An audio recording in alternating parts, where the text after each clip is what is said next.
गांव में fashion show. शहर की फैशन डिजाइनर रितु की शादी गांव के जमींदार शेर सिंह से हो जाती है, लेकिन शहरी कामकाजी रितु का गांव में मन नहीं लगता।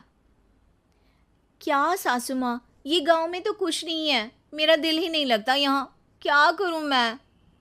अरे बेटा, जहाँ पति का कारोबार बीवी तो वही अच्छी लगती है ना। अब हम लोग इतने पैसे वाले हैं कि गांव में मेरे बेटे लायक लड़की ही नहीं मिली।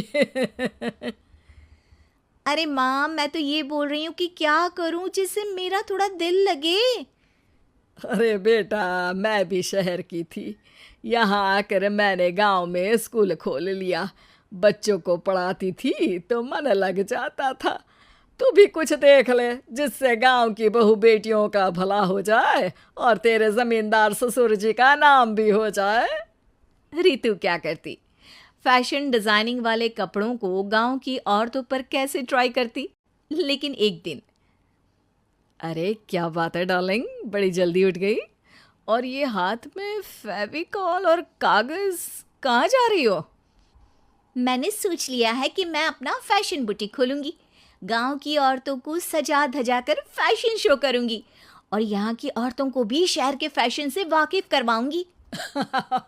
फैशन और यहाँ की औरतें, अरे इन लोगों को तो बस चूल्हा चौका आता है।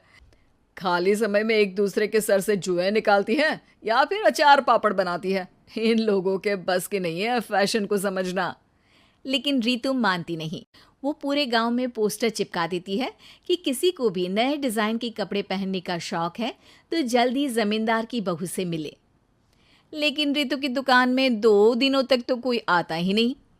पर एक दिन, अरे कमला, क्या हुआ? क्या देख रही हो? ये पुतला देख रहा है दीदी। क्या दिख रहा है इसमें ऐसा?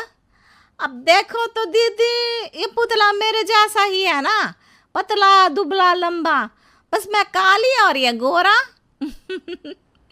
तू ये बता, इस पुतले के कपड़े तुझे कैसे लग रहे हैं? अरे कपड़े तो बहुत ही सुंदर है दीदी, लेकिन तू ना बस कल इसी समय आ जाना और अपने जैसी 2-3 और को भी ले आना। अगले दिन कमला 2 लड़कियों को लेकर आ जाती है। रितु उन लोगों को अपने हाथ के सिले कपड़े पहनाती है और घर भेज देती है। उन लोगों को गांव की दूसरी औरतें भी देखती हैं।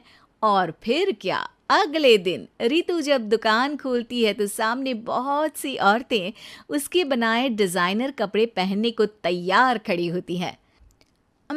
तुम लोगों को कपड़े के साथ ही हल्के मेकअप और स्किन केयर की भी क्लास देनी पड़ेगी। रितु गांव की औरतों को फैशन का ज्ञान देने में लग जाती है। एक दिन रितु का पति कहता है, अरे रितु, तुम्हारी फोटो पेपर में आई है। क्यों भाई, ऐसा क्या कर दिया मैंने? क्या लिखा है? अरे लिखा है गांव में होगा अब फैशन वीक। अरे हाँ, कल ना कोई फ़ोन आया था मीडिया वालों का, तो मैंने भी बोल दिया कि फैशन शो तो अब गांव में होगा। लग रहा है उसी की खबर बना दी है। तभी रितु को एक फ़ोन आता है। हेलो, कौन बोल रहा है?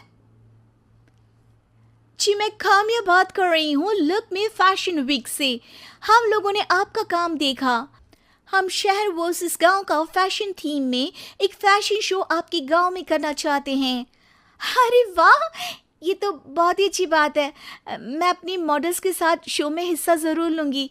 बस अब क्या था, वो दिन भी आ जाता है जब रितु की गांव की गोरी शहर की छोरी के साथ स्टेज शो में हिस्सा लेती हैं।